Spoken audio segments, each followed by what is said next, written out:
கர்த்தர் நல்லவர், அவர் கிருபை என்றும் உள்ளது.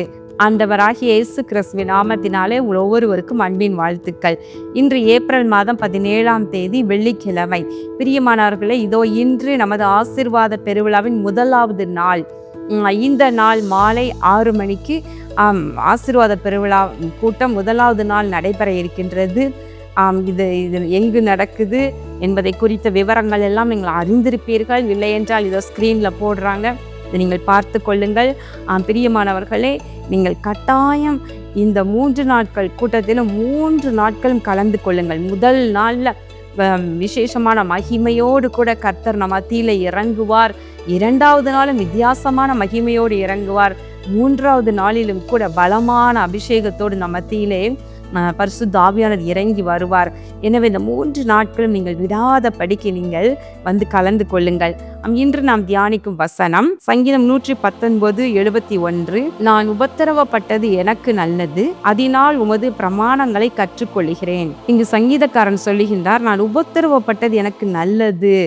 பிரியமானவர்களே, தேவ பிள்ளைகளுக்கு, அதாவது விசுவாசிகளுக்கு வாழ்க்கையில உபத்திரவங்கள் வருவது உண்டு, பாடுகள் வருவது உண்டு. இந்த உபத்திரவங்கள் ஏன் வருது என்று சொல்லி நம்ம பார்க்கும் பொழுது அது பல காரணங்கள் இருக்கலாம். கர்த்தர் நம்மை உருவாக்குவதற்காக சில உபத்திரவங்களை அனுமதிக்கலாம். எப்படி குயவன் ஒரு மண் பாண்டத்தை அவன் வணையும் பொழுது களிமண் அவனுடைய கையில் இருக்குது இல்லையா, அந்த களிமண்ணை அவன் தன்னுடைய விருப்பப்படியான ஒரு பாண்டத்தை உருவாக்குகின்றான். அது உருவாக்கும் பொழுது அந்த விதமான ஒரு ஷேப்புக்கு வரலை அப்படின்னு சொன்னால் திரும்பவுமாக அந்த களிமண்ணை திரும்ப பழையபடிக்கு அதை கொண்டு வந்து திரும்ப வேறொரு அழகான பாத்திரமாக உருவாக்குவதற்கு முயற்சி பண்ணலாம் இல்லையா. நாமும் கூட களிமண் தான் ஆண்டவருடைய கையில். நீர் எங்கள் பிதா, நாங்கள் களிமண் என்று வசனம் சொல்லுகிறது. அப்போ களிமண், நம்ம அவருடைய கைகளில் களிமண்ணாக இருக்கிறோம். அப்போ நம்மை உருவாக்குகிற தேவன் சில பாதைகளை அனுமதித்து நம்மை உபத்திரவங்களின் வழியாக நடத்தி நம்மை அருமையாக உருவாக்குகின்றார். வெள்ளியை கூட எப்படி பாருங்களேன், அது புடமிடப்பட்டு தான் அதில் மேலுள்ள களிம்பெல்லாம் நீக்கப்படுகின்றது, சுத்த வெள்ளியாக நமக்கு வருகின்றது. அப்படிப்பட்ட சுத்த வெள்ளியை கொண்டு தான் அழகான நம்ம பாத்திரங்கள் மற்றும் ஆபரணங்கள் என்று சொல்லி உருவாக்குகின்றார்கள். அப்படி என்றால் உருவாக்கின பின்பும் கூட அதை அழகாய் பாலிஷ் பண்ணி பளபளவென்று கொண்டு வருவதற்கு எவ்வளவு செயல்படுகிறார்கள் என்பதை யோசித்து பாருங்கள். அதுபோல தான் ஆண்டவரும் நம்மை ஒரு அருமையான ஒரு பாத்திரமாக அவர் மாற்றுவதற்காக நம்மை உருவாக்குகின்றார். உபத்திரவங்களின் வழியாக நடத்தி நம்முடைய சுவாபங்கள் எல்லாம் நல்ல சுவாபங்களாக மாற்றுகின்றார். நற்குணசாலிகளாக நம்மை மாற்றுகின்றார். பொறுமை, சாந்தம், அன்பு, இல்லை கனிவு, இது மாதிரியான குணம்லாம் சாதாரணமாக ஒரு நபருக்கு ஒருவேளை இயற்கையாகவே ஆண்டவர் அவர்களுக்குள்ள அந்த சுவாபத்தை வைத்திருக்கலாம். ஆனால் சிலருக்கு எப்போ வருது அப்படின்னு சொன்னால், சில உபத்திரவங்களின் வழியாக போகும் பொழுதுதான் இது மாதிரியான சுவாபங்கள் எல்லாம் கற்றுக்கொள்ள நேரிடுகின்றது. அப்போ கர்த்தர் தான் விரும்புகின்றபடி நம்மை உருவாக்க சில உபத்திரவங்களின் வழியாக நடத்துகின்றார். அதே நேரத்தில் இன்னொரு காரியத்திற்காக, சில பாடங்களை நம்ம கற்றுக்கொள்வதற்காக. வசனம் சொல்லுகிறபடி நம்ம சில நேரங்களில் நம்ம நடக்க முடியலை, அதை அப்படியே நம்ம பின்பற்ற முடியலைன்னா சில அனுபவங்களின் வழியாக, அதாவது உபத்திரவங்களின் வழியாக நடத்தி அந்த வசனத்தை நம்ம பின்பற்றும்படியாக நம்மை பழக்க வைக்கின்றார். உதாரணத்திற்கு சொல்கிறேன் பாருங்க. நீதிமொழிகள் 29வது அதிகாரம் 25வது வசனம் சொல்லுகிறது, மனுஷனுக்கு பயப்படுகிற பயம் கண்ணியை வருவிக்கும் என்று சொல்லுகிறது. அப்போது பார்த்தீங்கன்னா, இந்த மனுஷருக்கு பயந்தே சில நேரம் நம்ம வாழ்வோம் இல்லையா. அவங்க என்ன சொல்லுவாங்க, இவங்க என்ன சொல்லுவாங்க என்று சொல்லி நம்ம பயந்தே கர்த்தருடைய சித்தத்தை நிறைவேற்றுவதற்கு நம்ம யோசிப்போம். ஆனால் மனுஷருக்கு பயப்படுகிற பயம் கண்ணியை வருவிக்கும் அப்படின்னு சொல்லி நம்ம அப்படிப்பட்ட ஒரு உபத்திரவத்தின் வழியாக போனாதான் அந்த மனுஷ பயம் நம்ம விட்டு எடுக்கப்படும். அப்போ ஆண்டவரும் இந்த வசனத்தை அப்படி படித்து பின்பற்றுவோமான்னு பார்ப்பாரு.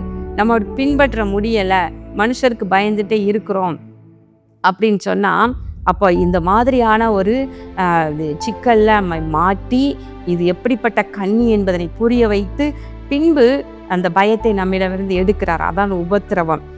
உதாரணமாக என்னுடைய கணவர் ஆலன் பால் அவர்கள் முழு நேர ஊழியத்திற்கு வரும் பொழுது அவங்க அப்படிதான் மனுஷருக்கு பயந்து முழு நேரமாக ஊழியத்தை செய்தால் நான் யார் 4 பேர் காணிக்கை வாங்கி ஊழியம் செய்வதை குறித்து யாராவது குறை சொல்வாங்களோ குற்றமாக பேசுவாங்களோ என்று சொல்லி வீடியோ ஆடியோ ஸ்டுடியோ ஒன்று நிறுவி அதன் மூலமாய் வருகிற வருமானத்தை கொண்டு நான் ஊழியம் செய்வேன் என்று சொல்லி மனுஷருக்கு பயந்து அதை நிறுவுவதற்கு ஏற்பாடு செய்து கொண்டிருந்தார்கள். அந்த டைமில் ஒரு ரோடு ஆக்சிடென்ட் ஒன்றில் 2 கரமும் உடைந்தது. அப்போது உடைந்து போன 2 கரங்களோடு ஹாஸ்பிட்டலில் வேதனைப்பட்ட பொழுது ஆண்டவர் பேசினாராம், இப்பொழுதும் நீ மனிதர்களுக்கு பயப்படுகிறாயா அல்லது முழு நேரமாக என்னுடைய ஊழியத்தை செய்ய வருகிறாயா என்று சொல்லி ஆண்டவர் கேட்டாராம். அப்படியே அந்த நாளில் தன்னை ஒப்பு கொடுத்து, ஆண்டவரை நாம் இந்த 2 கரங்களும் நாம் மனுஷருக்கு வேலை செய்யாது கர்த்தருக்கே இது ஊழியம் செய்யும் என்று சொல்லி அப்படியே அர்ப்பணித்தார்களாம். பிரியமானவர்களே, அது என்றும் மறக்காமல் இருக்க இன்னைக்கும் அந்த கையில் தழும்பு, இன்னைக்கும் அந்த வலது கை சரியான விதத்தில் அந்த டாக்டர் ஆப்ரேஷன் பண்ணாதனால நல்லா திருப்ப முடியாத சூழ்நிலை. இது என்னைக்கும் ஒரு பாடமாக இந்த உபத்திரவம் அமைந்து விடுகிறது இல்லையா? இது போல தான் ஒவ்வொரு காரியம். இது எக்ஸாம்பிள் தான் சொன்னேன். இதை போல் ஒவ்வொரு காரியம் ஏராளமாக இருக்குது. இதையெல்லாம் நம்ம கற்றுக்கொள்ள வேண்டியதாக இருக்குது. சங்கீதக்காரன் சொல்லுகிறார், உபத்திரவப்பட்டது நல்லது ஆண்டவரே, அதனாலே நான் உமது பிரமாணங்களை கற்றுக்கொள்கிறேன். கர்த்தருடைய பிரமாணங்கள், அவருடைய வழிகளை கற்றுக்கொள்கிறோம், அவருடைய பிரமாணங்களை கற்றுக்கொள்கின்றோம். உபத்திரவம் வருவது நம்மை சுத்திகரிக்க, நம்மை உருவாக்க, நம்மை கற்றுக்கொள்ள ஆண்டவர் அனுமதிக்கின்றார். கண்களை மூடி ஜெபம் பண்ணுவோமா? எங்கள் அன்பின் பரலோக பிதாவே, இதோ இந்த நாளிலும் நாங்கள் தியானித்த உடைய வார்த்தையின்படி ஆண்டவரே, தேவ பிள்ளைகள் கூட சில நேரங்கள் உபத்திரவங்களை கண்டு வேதனைப்பட்டு ஏன் இதை அனுமதித்தார் என்று கேள்வியோடு இருக்கலாம் கர்த்தாவே. ஆனால் சங்கீதத்தில் ஆண்டவர் எழுதப்பட்டிருக்கிறது, உபத்திரவப்பட்டது நல்லது என்று சொல்லி, அதனாலே உடைய பிரமாணங்களை நாங்கள் கற்றுக்கொள்கின்றோம். இனி உபத்திரவம் எங்களை உருவாக்குகிறதற்காக உமக்கு நன்றி செலுத்துகின்றோம். உடைய பிள்ளைகளை அப்படியே ஆசீர்வதித்து நடத்துங்க. இயேசு கிறிஸ்துவின் நாமத்தில் நல்ல பிதாவே, ஆமேன்.